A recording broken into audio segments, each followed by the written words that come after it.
Block IV is also expected to include integration of country-specific weapons requested by foreign F-35 operators.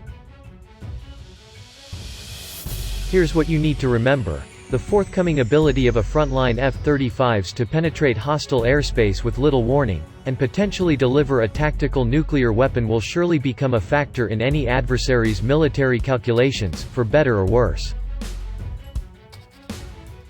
After years of expensive development, the first fully combat-capable Block IIIF F-35 stealth fighter are due to enter service in 2019. However, the Pentagon is already looking ahead to adding dozens of additional capabilities to a follow-up model called the Block IV, an upgrade so ambitious, it's already budgeted to cost a whopping $16 billion.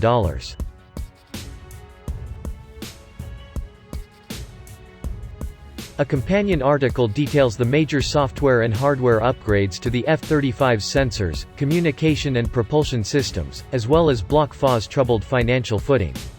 Here, we'll look at the new weapon systems due to be integrated in the Block IV that will significantly expand the F-35's maritime strike, air-to-ground capabilities and air-to-air lethality.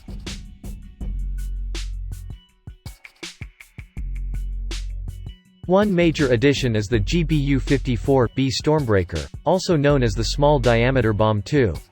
Like the GPS-guided GBU-39SDBI already integrated on the F-35, the 208-pound Stormbreaker is only 6 to 7 inches in diameter, allowing 8 to be stowed in the F-35's confined internal weapon bays. If stealth is not a factor, a further 16 can be stored on the wings.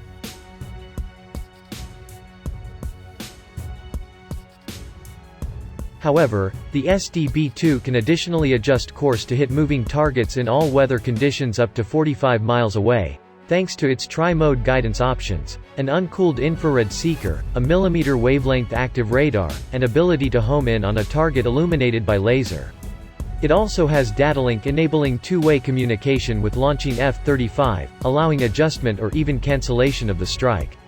The Stormbreaker's 105-pound shaped charge warhead can land on average within 1 meter of its target, and is effective against personnel, boats, and ground vehicles, even including main battle tanks, which have thin top armor.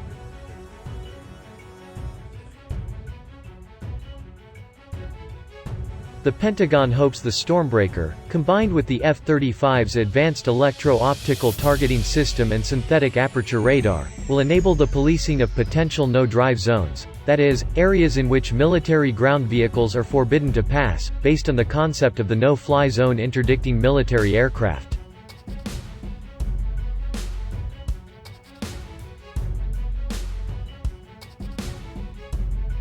However, Stormbreakers aren't cheap at $115,000 each, so the Block IV may also integrate the shorter-range GBU-54 laser JDAM. The 500-pound laser and GPS-guided bomb costs only around $20,000 and can also engage moving targets.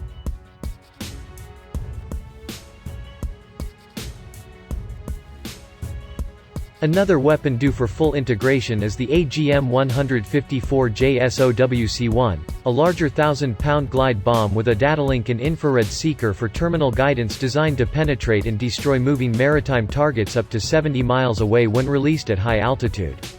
These will give Navy F-35Cs significant maritime strike capability.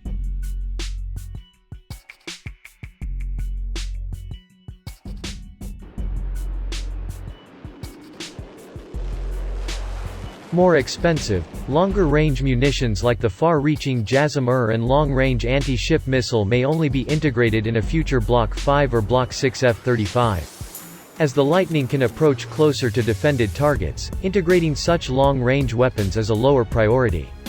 Meanwhile, non-stealthy fourth-generation fighters and bombers can benefit more from their use.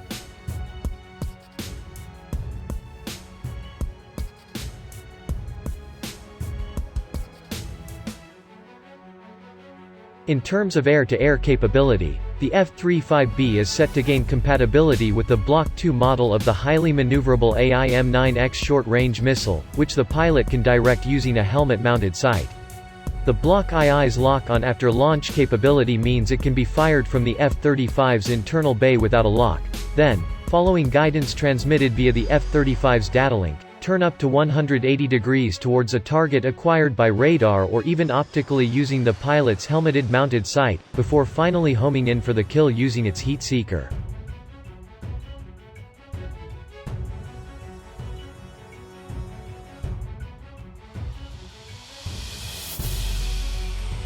Speaking of the helmet-mounted display system, which uses cameras allowing Lightning pilots to see through their own plane, that is to be modified for lower weight and will also allow pilots to look directly behind them without having to turn fully around.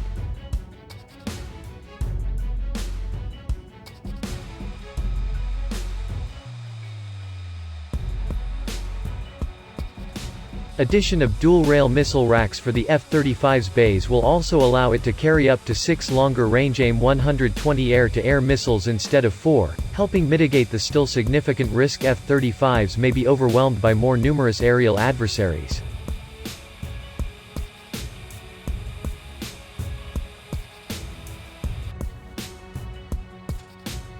Block IV is also expected to include integration of country-specific weapons requested by foreign F-35 operators, including the UK's Spear cruise missile and Meteor anti-aircraft missile, considered to be one of the most formidable long-range air-to-air missiles in service, Turkish SAM cruise missiles, and Norway's Kongsberg Joint Strike Missile, which can strike land or sea targets with a 500-pound warhead from up to 170 miles away.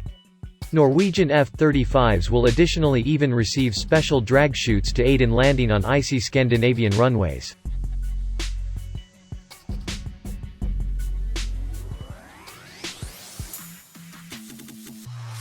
The F-35 Block IIIF may also receive improved engines, and these may be designed to generate significant additional electrical output. Such surplus power could be eventually turned to powering airborne lasers weapons which could be used to blast incoming air-to-air missiles, ballistic missiles in the launch phase, and even enemy fighters. The Air Force plans to begin testing fighter and bomber-borne lasers in the early 2020s, meaning any F-35 lasers weapon integration would likely only occur well after Block IV.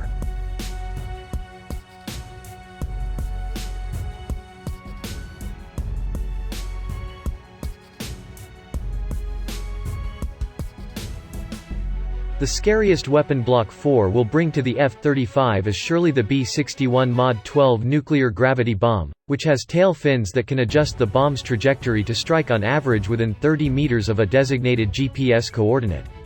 The B-61 has a selectable yield between 0.3 and 50 kilotons, and has bunker penetration capabilities. The combination of precision and penetration means it could threaten an adversary's leadership, command and control facilities, and hardened missile launch sites. As part of a NATO agreement, the US B-61 bombs will also be available for deployment on fellow F-35 operators in NATO.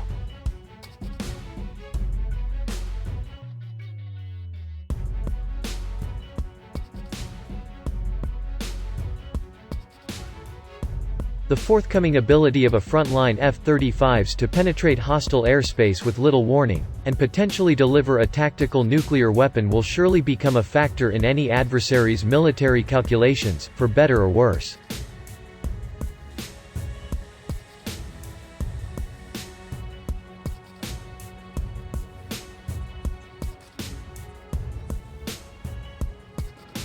Decisions to escalate to tactical nuclear warfare, that is, using smaller nuclear weapons against frontline military target, may become less appealing, when the likelihood of a deadly riposte by nuclear-armed F-35's must be considered.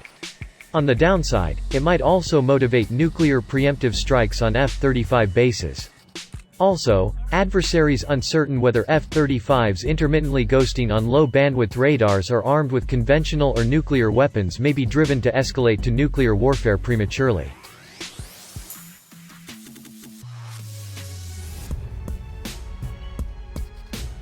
All in all, the Block IV upgrade is set to round out the F-35's capabilities against a wide spectrum of targets, as well as fulfill promises to foreign F-35 partners to support their domestic weapon systems.